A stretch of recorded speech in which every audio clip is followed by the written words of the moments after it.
Sir मैं मालदीव्स को कहना चाह रहा हूँ ये चीज़ कि कभी अपने मुल्क को नक्शे में आपने गौर से देखना है। इंडिया के नक्शे के नीचे जैसे एक डॉट नुक्ता नहीं होता, नुक्ते की तरह एक मुल्क है, इतना सा मुल्क जिसे कहा जाता है। और आप किसके साथ क्या कर रहे हो? पंजाबी की एक मिसाल है, पंजाबी में हमारे यहाँ कहते हैं कि ज़ात दी कोड़ किली तिश्तीरे नाल जफे। मैं मालदीव को कहना चाहूँगा कि देखिए, आप प्राइम मिनिस्टर मोदी को क्लोन और पपेट नहीं है, वो एक ब्रांड है। ब्रांड, जिस ब्रांड के साथ पूरी दुनिया के ब्रांड बिजनेस करना चाहते हैं तो वो ऐसे बुरे लफ्ज ना बोलिए। आप सभी लोगों का मेरे चैनल डी के रिएक्शन वीडियो में। तो दोस्तों कि जैसे कि आप लोगों को पता ही है कि इंडिया ने मालदीव को भी करारा जवाब दिया है। करारा जवाब इसलिए क्योंकि जब प्रधानमंत्री मोदी ने केवल फोटो शूट किया है, उसी पे मालदीव इतना भड़क गया। उसके कुछ मंत्री हैं, पार्लियामेंटर हैं, जो कि इतना भड़क गए कि मोदी जी को उल्टा सुल्टा वो ट्विटर पे कहने लगे। तो जिसके बाद पूरी इंडिया की जो पब्लिक है वो बायकॉट मालदीव कहने लग गई है। इसके अलावा बहुत सारी ऐसे मालदीव ने पहले भी मोदी जी का मजाक बनाया है था, और अब पोपेट और क्लाउन कह के उन्होंने बहुत ही ज़्यादा जो अपने देश की अर्थव्यवस्था है उसी को नुकसान पहुंचाने का काम किया है। क्योंकि अगर 10 नंबर पे जो गूगल में ट्रेंड कर रहा है वो लक्षद्वीप कर रहा है। यहाँ तक कि टाटा ग्रुप ने भी 2 साल में 2026 तक 2 ताज होटल के जैसे 2 होटल बनाने का वहाँ पे प्रस्ताव दिया है, और वो कह रहे हैं कि हम 2026 तक ये काम पूरा कर देंगे। तो इस पे पाकिस्तानी जनता क्या राय रखती है, क्या उनके रिएक्शन होते हैं, तो मिलके देखेंगे इस वीडियो में कि पाकिस्तानी लोग आखिर किस तरह से सोचते हैं, क्या कहते हैं। तो वो हम इस वीडियो में चल के देखेंगे। पर आज सभी से रिक्वेस्ट है, जो भी वीडियो में नए हो तो चैनल को सब्सक्राइब जरूर करें, और वीडियो पसंद आए तो लाइक शेयर जरूर करें। 1988 में श्रीलंका के 100 से ज़्यादा टेररिस्ट जो है ना वो मालदीव्स में घुस चुके हुए थे। और इवन के सिर्फ घुसे नहीं थे, उन्होंने पूरे मालदीव्स के ऊपर कब्जा कर लिया था। इवन के उनकी हुकूमत पे भी कब्जा कर लिया था। अब मैं सवाल करना चाहता हूँ मालदीव्स के लोगों से कि सर आप मुझे ये बताइए कि आपको उस टाइम बचाने वाला कौन था? कौन सी फोर्सेस आई थी? किसने फोर्सेस बेची थी? वो इंडिया ने फोर्सेस बेची थी। शायद इंडिया ने उस टाइम फोर्सेस ना भेजी होती तो आज आपका मालदीव्स भी पता नहीं होता कि ना होता। मैं मालदीव्स वालों को कहना चाहूंगा कि आपको 10 दिन इंडिया साफ पानी ना देता तो आप आज जिंदा ना होते। आपको ये भी याद रखना चाहिए था। और आप चाइना के पीछे लग के आप किस किस्म की स्टेटमेंट दे रहे हैं या गालियां दे रहे हैं, कैसे लफ्ज यूज कर रहे हैं कि उन्होंने वो जो ट्वीट वगैरह किए हैं वो डिलीट कर दिए। शुएब भाई देखिए, मुंह से निकला हुआ लफ्ज और कमान से निकला हुआ तीर कभी वापस नहीं आता। इसके ऊपर तीर से मुझे एक और चीज याद आती है। देखें, इंडिया ने तीर छोड़ा चाइना के लिए और मालदीव ने वो अपने ऊपर ले लिया। आपको समझ ही नहीं आ रही आप कर क्या रहे हो। अभी बैनर्स पे मैंने कई जगहों पे देखा है मालदीव में आउट इंडिया, आउट इंडिया। देखिए, मैं मालदीव की आवाम को ये पूछना चाहूंगा कि क्रिकेट मैच नहीं है कि कोई आउट है नॉट आउट है, ये कोई मजाक है यार। ये इतने बड़े मुल्कों के सिलसिले हैं, ये इतने बड़े मुल्क के प्राइम मिनिस्टर को आप क्या बात कर रहे हो? ये क्रिकेट नहीं है, ये कोई मजाक नहीं है। मालदीव के जो मिनिस्टर थे 3, उन्होंने कितनी बुरी गंदी लैंग्वेज यूज की प्राइम मिनिस्टर के लिए। अब मैं प्राइम मिनिस्टर मोदी की क्लास में ये बताना चाहूंगा कि उन्होंने एक भी स्टेटमेंट नहीं दी, उनके अगेंस्ट एक भी बात नहीं की। इंडिया की आवाम ने खुद उनके मुंह पे जवाब दे दिया है, खुद बता दिया सारा कुछ। तो वो एक सबर वाले इंसान है। और वो देखें, वो तो सिर्फ उनके दिमाग में चलता है कि अपने मुल्क को तरक्की कैसे करवानी है, अपने मुल्क को ऊपर कैसे लेके जाना है। अभी देखें यूएई के जो सदर उधर आए हुए हैं, प्रेसिडेंट, उन्हें लेके वो कभी कहाँ लेके जा रहे हैं, कभी कहाँ लेके जा रहे हैं, रोड शो रहे हैं। इसका फायदा क्या है? मैं मालदीव के जो प्रेसिडेंट हैं, जो वजीर आजम है, जो सदर हैं, मैं उनको ये मैसेज देना चाहूंगा कि अभी भी टाइम है, अभी भी टाइम है कि आप इंडिया से माफी मांगें। इंडिया की आवाम का जो दिल दुख है उनसे माफी मांगें। आपको अंदाजा नहीं है कि इंडिया की जो ऑडियंस है, जो आवाम है ना, वो मुहब्बे वतन है और यूनिटी है। अगर आपने उनके सदर को या वजीर आजम को कुछ कहा है ना तो उनके दिलों को तकलीफ पहुंची है, तो प्लीज आप उनसे माफी मांगिए, इसमें आपका फायदा है। और प्रॉपर मैंने हर चीज देखी है और बड़ी ही तकलीफ हुई है ये स्टेटमेंट सुन के। देखिए, पाकिस्तान इंडिया के कब से इशू चल रहे हैं। इंडिया कनाडा का इशू चला है, लेकिन उन लोगों ने भी ये वर्डिंग ऐसे लफ्ज यूज नहीं किए। पर्सनल अटैक जिसे कहते पर्सनल अटैक है, ये इंसल्ट है भाईजान। ये पर्सनल अटैक के अलावा हैं, पपिट कह देना। जी हाँ, ये इंसल्ट होती है। किसी को इतने बड़े आपने लफ्ज बोल दिए हैं, आपको सोचना चाहिए कि आप क्या लफ्ज बोल रहे हैं और किसके लिए बोल रहे हैं। आपको ये देखना चाहिए कि प्राइम मिनिस्टर मोदी कुछ छोटी चीज नहीं है, कुछ छोटा नाम नहीं है। कितने बड़े मुल्क के वो प्राइम मिनिस्टर है, अवाम के मुंतखब वजीर आजम है वो, और दुनिया की सबसे बड़ी आबादी, दुनिया का सबसे बड़े लोग, उनके आप वजीर आजम को क्या लफ्ज बोल रहे हो और क्या आप कह रहे हो। देखिए ये चीज देखने वाली है कि दूसरे कंट्रीज, मैं कहूंगा सुपर पावर अमेरिका की बात कर ले, रशिया की बात कर ले, वो उनके बारे में क्या स्टेटमेंट दे रहे हैं। मैं बताता हूँ कि देखिए ऑस्ट्रेलिया है, ऑस्ट्रेलिया के जो सदर हैं या वजीर आजम हैं, वो इंडिया के वजीर आजम को कहते हैं बॉस। अमेरिका के जो सदर हैं, प्रेसिडेंट है, वो इंडिया के वजीर आजम को कहते हैं कि हम आपके फैन हैं। इसी तरह आप आज ये एलोन मस्क, कितना बड़ा नाम है, टेस्ला के मालिक, वो कहते हैं कि हम फैन हैं प्राइम मिनिस्टर मोदी के। ये तो हो गए पूरी दुनिया, जो दुनिया के बड़े बड़े लोग हैं, जो सुपर पावर हैं, वो प्राइम मिनिस्टर मोदी के फैन हैं, या उनके साथ बिजनेस करना चाहते हैं, या उनसे मिलना चाहते हैं। और आप सर मैं मालदीव्स को कहना चाह रहा हूँ ये चीज कि कभी अपने मुल्क को नक्शे में आपने गौर से देखना है। इंडिया के नक्शे के नीचे जैसे एक डॉट नुक्ता नहीं होता, नुक्ते की तरह एक मुल्क है, इतना सा मुल्क जिसे कहा जाता है। और आप किसके साथ क्या कर रहे हो। पंजाबी की एक मिसाल है, पंजाबी में हमारे यहाँ कहते हैं कि ज़ात दी कोड़ किली तिश्तीरे नाल जफे। ये पंजाबी लोग समझते हैं इस चीज़ को। अब आप देखो कि आप किस आदमी को, किस मुल्क को, किस कंट्री को क्या बोल रहे हो। और मैंने मालदीव्स के ऊपर बड़ी तसल्ली से स्टडी की है। मैंने उसके ऊपर देखा है कि इंडिया के तो इतने एहसानात हैं, इतने एहसान हैं मालदीव के ऊपर। आप देखिए जो नमक हराम भी होता है ना, उससे भी एक एहसान किसी का याद रह जाता है, और आपको तो हजारों में से एक भी नहीं याद रहा। इस चीज की तकलीफ रहेगी। देखिए शुएब भाई, इसके ऊपर जो स्टडी की है मैं उसके बारे में बताता हूँ। मैं आपसे सवाल करूंगा कि देखें, इंडिया के प्राइम मिनिस्टर हैं, इंडिया के लोगों को नो डाउट बुरा लगा होगा, बहुत बुरा लगा होगा। उन्होंने तो उधर ट्रेंड चला दिया है सोशल मीडिया पे, और हर जगह पे वो ट्रेंड चला रहे हैं। लेकिन आप पाकिस्तान में बैठ के कह रहे हैं जी मुझे बड़ी तकलीफ हुई है। आपको क्या, किस चीज की तकलीफ हुई है? जी बिल्कुल सही सवाल किया आपने मुझसे। ये सिर्फ मैं नहीं करता, ये पाकिस्तान, मुसलमानों के जितनी भी कंट्रीज हैं, वो प्राइम मिनिस्टर मोदी को अवार्ड देते हैं, उनकी पॉलिसीज की तारीफ करते हैं। मैं भी उनकी पॉलिसीज की तारीफ करता हूँ। वो गरीब लोगों के साथ है, गरीब आवाम के साथ है, और इसके अलावा कोई भी ऐसी बात नहीं। और हम लोग सच्चाई के साथ खड़े होते हैं। या इंडिया के प्राइम मिनिस्टर गलत होते तो हम कहते हैं जी आप गलत हैं। अभी मालदीव जो है वो गलत गलत गलत सिर्फ गलत ही कर रहा है वो। उसके बारे में बताता हूँ। 1988 में, देखिए मैं ये मालदीव की पब्लिक जो है, ये मैं उनसे बात करना चाहता हूँ। देखिए उन्हें, हम लोग समझते हैं कि उर्दू की समझ नहीं आती होगी, हिंदी की समझ नहीं आती। देखिए उधर बॉलीवुड मूवीज देखी जाती हैं, और वो बहुत ज्यादा समझते हैं, क्योंकि इंडिया के बॉलीवुड के बड़े बड़े एक्टर जो हैं उधर छुट्टियां मनाने जाते हैं। इंडिया के बड़े बड़े अमीर लोग उधर जाते हैं, जिससे उनकी इकोनॉमी में फायदा होता है। उन सब लोगों ने बायकॉट कर दिया है इधर। ये चीज पूरी हिस्ट्री बताता हूँ। अब क्या होता है कि उन लोगों को मैसेज क्यों देना चाह रहा हूँ कि उन्हें ये बात हमारी समझ आए, और वो उर्दू समझते हैं।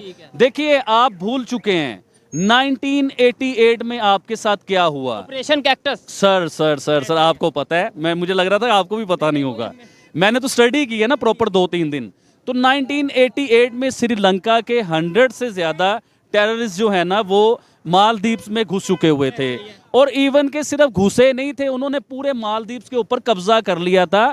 इवन के उनकी हुकूमत पे भी कब्जा कर लिया था। अब मैं सवाल करना चाहता हूँ मालदीव्स के लोगों से कि सर आप मुझे ये बताइए कि आपको उस टाइम बचाने वाला कौन था, कौन सी फोर्सेस आई थी, किसने फोर्सेस बेची थी? वो इंडिया ने फोर्सेस बेची थी। शायद इंडिया ने उस टाइम फोर्सेस ना भेजी होती तो आज आपका मालदीव्स भी पता नहीं होता कि ना होता। इस चीज़ का किसी को पता नहीं है। देखें एहसान जो है उसे याद रखना चाहिए। अभी मैं आपको बता रहा था कि बॉलीवुड या इंडिया के बड़े बड़े रिच अमीर लोग जो हैं आपके उधर आते हैं छुट्टियां मनाने के लिए। अगर वो लोग नहीं आएंगे तो आपका क्या हाल होगा ये सोचें। इन दिनों में उन्हें आइडिया हो गया होगा, उन्होंने मिलियंस ऑफ डॉलर का नुकसान हो गया। तो सिर्फ इंडिया की बात होगी ना, पाकिस्तान के बड़े बड़े सुपरस्टार हैं, स्पोर्ट्समैन हैं, जिनकी मैंने तस्वीरें देखी हैं मालदीव्स में, तो मुझे तो उम्मीद है कि ये लोग भी नहीं जाएंगे अब। और देखिए ये तो सिर्फ मालदीव्स हो गया या इंडिया हो गया। आज मैं ऐलान करता हूं कि कराची का जो हमारा सीवीओ समुंदर है, हम लोग क्लिफ्टन को दोबारा उसे उजागर करेंगे। उसके ऊपर मैं जाऊंगा उधर सर, उधर से जो शॉपर कूड़ा कटरा जो पड़ा हुआ है ना, जितना हो सकेगा मैं भी उठाऊंगा, मैं भी शुरू करूंगा। हम मालदीव को आप भी पाकिस्तान में बायकॉट कर जी बिल्कुल बायकॉट करूंगा। एक और चीज बताता हूं आपको, शायद ये हो मुमकिन ना होता, लेकिन मेरी ये ख्वाहिश थी कि मैं अपनी फैमिली के साथ कभी जिंदगी में मालदीव का एंजॉय करने जाऊंगा। बाय गॉड मैं आपको कह रहा हूं कि दोबारा मैं कभी भी ऐसा सोचूंगा भी नहीं, क्योंकि ये देखें, ये नमक के साथ आप ईमानदारी नहीं कर रहे। अभी सुनिए, आप अभी सुनिए, देखिए पानी के ऊपर इंडिया ने मालदीव्स को साफ पानी प्रोवाइड किया। आपको पता है साइंसदान क्या कहते हैं? साइंसदान कहते हैं कि किसी इंसान को पानी ना मिले तो इंसान जिंदा नहीं रह सकता, उसमें दिन की लिमिट है 7 दिन 10 दिन।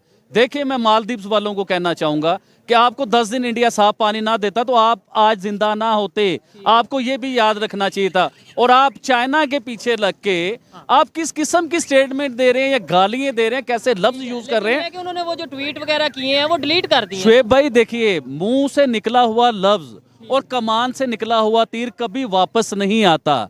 इसके ऊपर तीर से मुझे एक और चीज याद आती है। देखें, इंडिया ने तीर छोड़ा चाइना के लिए और मालदीव ने वो अपने ऊपर ले लिया। आपको समझ ही नहीं आ रही आप कर क्या रहे हो? रियली मैं सही बात कर रहा हूँ। और चाइना की बात मैं करता हूँ, आपको मालदीव की और अवाम को बताना चाहता हूँ कि चाइना जिस मुल्क में घुसा है वो मुल्क तबाह हो गया, बर्बाद हो गया है। वो मैं आपको प्रूफ देता हूँ किस तरह। देखिए श्रीलंका को आप देख लीजिए, श्रीलंका का क्या हाल है। चाइना ने उधर इतना कर्जा दिया, इतना कर्जा दिया, इतना कर्जा दिया कि श्रीलंका बैंकक्रप्ट हो गया, मुल्क क्रप्ट हो गया। पाकिस्तान में भी ये सर पाकिस्तान को भी लेके आते हैं। आज श्रीलंका के हालात देखिए क्या हुए हैं। अब आए पाकिस्तान की तरफ। शुएब भाई आपको अंदाजा नहीं है कि चाइना जब से पाकिस्तान में घुसा है, कोई प्रोडक्ट ले लें, सुई से लेके ईच एंड एवरीथिंग, कोई भी चीज ले लीजिए, चाइना चाइना चाइना चाइना। अब उस चाइना की वजह से हमारी बड़ी बड़ी इंडस्ट्रियां बंद हुई, हमारी फैक्ट्रियां बंद हुई। लेकिन एक ये भी कहा जाता है ना, सी पैक और ग्वादर गेम। देखिए शुएब भाई, सी पैक पे भी आता हूं, पहले मैं अपनी इंडस्ट्रियों पे आता हूं। हमारी इंडस्ट्रियां बंद हुई, अगर वो इंडस्ट्रियां चल रही होती तो हजारों लोगों को रोजगार मिलना था। चाइना की वजह से वो हमारी इंडस्ट्रियां बंद हुई कि चाइना हर चीज हमें देता है, कोई भी चीज हो चाइना से आती है, कोई भी चीज हो चाइना से आती है। हमें अपने कदमों पे खड़ा नहीं होने दिया। हमें इतना कर्जा दिया, इतना कर्जा दिया चाइना ने। कभी हम IMF से कर्जा लेते हैं, कभी चाइना से कर्जा लेते हैं, कि आज हमारे हालात देखिए ना क्या हो गए हैं। आज हमने अपनी इंडस्ट्री वो बंद ना की होती चाइना। सर सी पैक पे आता हूँ एक सेकेंड। आज वो इंडस्ट्री हमने बंद ना की होती चाइना के पीछे लग के, तो आज हम इतने कर्जों में ना फंसे होते। अब आते हैं सी पैक पे। देखिए सी पैक को हम सारी जिंदगी ये सुनते रहे हैं कि सी पैक जो है ना एक गेम चेंजर है, जिससे पाकिस्तान की तकदीर चेंज हो जाएगी। मुझे कोई गेम चेंज नजर नहीं आई, कोई पाकिस्तान की तकदीर चेंज होते हुए नजर नहीं आई शुएब भाई। यही सच है और यही मालदीव वालों को बताना चाहूंगा। अच्छा, यहाँ पे एक चीज मैं ये कहना चाहूंगा कि कोई भी स्टेटमेंट है, चाहे वो कोई मिनिस्टर दे या कोई आम इंसान दे, उसे बात करने से पहले सोचना चाहिए। आबिद भाई आपको क्या लगता है, रिलेशन बेहतर होंगे कोई आपके ख्याल में? शुएब भाई देखिए, रिलेशन बेहतर होने की तो बात इधर आती ही नहीं है। देखिए वो अभी बैनर्स पे मैंने कई जगहों पे देखा है, मालदीव में आउट इंडिया, आउट इंडिया। देखिए मैं मालदीव की आवाम को ये पूछना चाहूंगा कि क्रिकेट मैच नहीं है कि कोई आउट है नॉट आउट है, ये कोई मजाक है यार? ये इतने बड़े मुल्कों के सिलसिले हैं, ये इतने बड़े मुल्क के प्राइम मिनिस्टर को आप क्या बात कर रहे हो? ये क्रिकेट नहीं है, ये कोई मजाक नहीं है। अच्छा, इधर एक चीज आबिद भाई ये भी है, आपको शायद ये भी पता होगा कि जो इस टाइम मालदीव की गवर्नमेंट है इस्लामिक गवर्नमेंट है। अब कुछ लोग इंटरनेशनल लेवल पे, कुछ लोगों का ये कहना है कि भाई इंडिया के साथ रिलेशन नहीं एक ठीक होते, या इंडिया जो है वो इस्लामिक कंट्रीज या मुसलमानों के साथ, खास तौर पे प्राइम मिनिस्टर मोदी, उनके रिलेशन नहीं ठीक। अब एक साइड पे UAE का जो सा प्रेसिडेंट है वो इंडिया का विजिट कर रहा है, रोड शो कर रहा है। इसके ऊपर शुएब भाई मैं आपको ये बताना चाहूंगा कि मालदीव के जो मिनिस्टर थे 3, उन्होंने कितनी बुरी गंदी लैंग्वेज यूज की प्राइम मिनिस्टर के लिए, मोदी के लिए। अब मैं प्राइम मिनिस्टर मोदी की क्लास में ये बताना चाहूंगा कि उन्होंने एक भी स्टेटमेंट नहीं दी, उनके अगेंस्ट एक भी बात नहीं की। इंडिया की आवाम ने खुद उनके मुंह पे जवाब दे दिया है, खुद बता दिया सारा कुछ। तो वो एक सब्र वाले इंसान है। और वो देखें, वो तो सिर्फ उनके दिमाग में चलता है कि अपने मुल्क को तरक्की कैसे करवानी है, अपने मुल्क को ऊपर कैसे लेके जाना है। अभी देखें UAE के जो सदर उधर आए हुए हैं, प्रेसिडेंट, उन्हें लेके वो कभी कहाँ लेके जा रहे हैं, कभी कहाँ लेके जा रहे हैं, रोड शो कर रहे हैं। रोड शो हो रहे हैं। इसका फायदा क्या है? कि इंडिया में डॉलर आएंगे, इंडिया की इकोनॉमी में फायदा होगा, इंडिया की और तरक्की होगी और फायदा होगा। तो उनका दिमाग ही छोटी मोटी घटिया स्टेटमेंट पे नहीं है मोदी जी का, वो बड़े लोग हैं। मालदीव को क्या मैसेज देना चाहेंगे उनकी पब्लिक को या उनके लोगों को, कि मतलब वो जो मिनिस्टर्स ने स्टेटमेंट दी है, क्या वो स्टेटमेंट पे सॉरी देखिए, करें? मैं उनसे मैसेज ये देना चाहूंगा कि आपने 3 मिनिस्टर जो निकाल दिए और उनकी जो स्टेटमेंट थी वो आपने डिलीट करवा दी। इन चीजों से कोई मसले का हल नहीं होता। देखिए, अगर आपने उन्हें निकालना था ना, उन्हें चाहिए था कि ऑन मीडिया ऑन रिकॉर्ड आके वो अपनी सारी गलतियों की माफी मांगते कि हमने ये गलत लफ्ज बोले। चले, अब आपने उन्हें निकाल दिया। मैं मालदीव के जो प्रेसिडेंट हैं, जो वजीर आजम है, जो सदर हैं, मैं उनको ये मैसेज देना चाहूंगा कि अभी भी टाइम है, अभी भी टाइम है कि आप इंडिया से माफी मांगें। इंडिया की आवाम का जो दिल दुख है उनसे माफी मांगें। आपको अंदाजा नहीं है कि इंडिया की जो ऑडियंस है, जो आवाम है ना, वो मोहब्बे वतन है और यूनिटी है। अगर आपने उनके सदर को या वजीर आजम को कुछ कहा है ना, तो उनके दिलों को तकलीफ पहुंची है। तो प्लीज आप उनसे माफी मांगिए, इसमें आपका फायदा है। और जिस नमक की मैं बात कर रहा था ना, उस नमक, इस हवाले से खबरें भी आ रही हैं मेरे ख्याल से। उनके जो प्रेसिडेंट ने ये बोला कि मैं इंडिया का विजिट करना चाहता हूं और प्राइम मिनिस्टर मोदी से मिलना सॉल्व करना चाहता ये हूं। तो बड़ी खुशाइन बात है। देखिए ना कि इंडिया का मसला हुआ कनाडा के साथ। कनाडा एक स्ट्रॉन्ग मुल्क माना जाता था, एक अच्छा मुल्क माना जाता था। क्या कर लिया कनाडा ने? क्योंकि झूठ के पांव नहीं होते। अगर कनाडा ने झूठे इल्जामात लगाए, वो साबित नहीं कर सके, पूरी दुनिया में रुसवा हुए और मजीद होंगे। इसी तरह मालदीव्स की बात है, पूरी दुनिया को नजर आ रहा है कि आप चाइना के इशारों पे नाच रहे हो, तो ये आप भी रुसवा होगे पूरी दुनिया में। और आप इतने से हो, ये याद रखो, इंडिया बहुत बड़ा है। इसमें ये है, मेरी जो पर्सनल ओपिनियन है कि भाई साइज, मतलब कोई कंट्री बड़ा होना, छोटा होना, किसी की आबादी ज्यादा होना, आबादी कम होना, ये मैटर नहीं करता। बहुत से ऐसे कंट्रीज हैं जिनकी आबादी बहुत कम है लेकिन बहुत स्ट्रांग है, उनकी जो सी पॉलिसीज है वो बहुत बेहतर है। वो लोग किसी को नजायज गालियां नहीं निकालते, पर्सनल नहीं हो जाते। किसी मुल्क के वजीर आजम के साथ आप पर्सनल होके स्ट्रेट फॉरवर्ड उनकी बेइज्जती करें, ऐसा नहीं होता नाम भाई। लेके वो भी। अच्छा, और नाम दूसरे नंबर लेके पे आबिद भाई ये चीज मैं जरूर डिस्कस करना चाहूंगा। वहां पे अभी इंडिया के जो मुसलमान हैं, इवन मैं लक्षद्वीप की बात करता हूँ, वो जो उनसे आइलैंड्स हैं 36, वहां पे मेजोरिटी मुसलमानों की है। वो फायदा किसको होगा? यानी प्राइम मिनिस्टर ने जो प्रमोट किया है, जब टूरिज्म वहां पे जाएगा, वो फायदा मुसलमानों को होगा, एक्चुअली हिंदुओं को। प्रॉब्लम ही यही है। मालदीव्स को तकलीफ ही ये है कि इंडिया की इतनी खूबसूरत जगह है और कभी किसी ने तो ध्यान नहीं दिया। अब प्राइम मिनिस्टर मोदी खुद आ गए उधर, और प्राइम मिनिस्टर मोदी के आने से सबसे बड़ा फायदा क्या होगा कि वो जगह प्रमोट होगी। मोस्टली मुसलमान रहते हैं। जी सर, मुसलमान हिंदू की तो हम बात ही नहीं कर रहे हैं, हम बात कर रहे हैं प्रमोट की। कि वो जब जगह प्रमोट होगी, प्राइम मिनिस्टर मोदी खुद आए हैं, खुद उन्होंने स्विमिंग की है, स्विमिंग कॉस्ट्यूम पहना है उन्होंने, तो खुद उन्होंने एंजॉय किया है। तो उन्हें देख के हजारों लाखों लोग आएंगे वो जगह देखने के लिए। जब वो जगह देखने के लिए आएंगे, जाहिर बात है उधर पैसा भी आएगा, डॉलर भी आएगा, और वो जगह ज्यादा खूबसूरत होगी, उधर पैसा लगेगा। अब उन्हें प्रॉब्लम ये थी कि ऐसा ना हो कि इंडिया इसे इतना आउटस्टैंडिंग बना दे, इतना आउटस्टैंडिंग बना दे कि पूरी दुनिया जो पिकनिक मनाने, जो एंजॉय करने मालदीव्स आते हैं, वो कहीं इधर ना आने लग जाए इंडियन साइड पे। तो उन्हें सबसे बड़ी इतना सा देश है मालदीव, जो कि इतनी बड़ी बड़ी इंडिया के प्रधानमंत्री के खिलाफ बातें करते हैं उनके। तो भारत ने मालदीव को बहुत कुछ दिया है, इसका वो अब चाइना का पुपेट बन के रह गया। तो इंडिया के खिलाफ ऐसे, और ज़्यादातर है कि वो चुनाव जीतने के लिए ऐसे प्रोपेगेंडा करते रहते हैं। खैर दोस्तों, आपका इस वीडियो के बारे में क्या विचार है? अपनी राय जरूर रखें। कमेंट सेक्शन आप लोगों के लिए खुला है, तो ज़्यादा से ज़्यादा कमेंट करें। तो दोस्तों, ये वीडियो आपको कैसा लगा कमेंट सेक्शन में ज़रूर बताइएगा। और हाँ, वीडियो पसंद आया होगा तो लाइक शेयर ज़रूर करिएगा। तो मिलते हैं आपको नेक्स्ट वीडियो में, तब तक के लिए जय हिंद, जय भारत।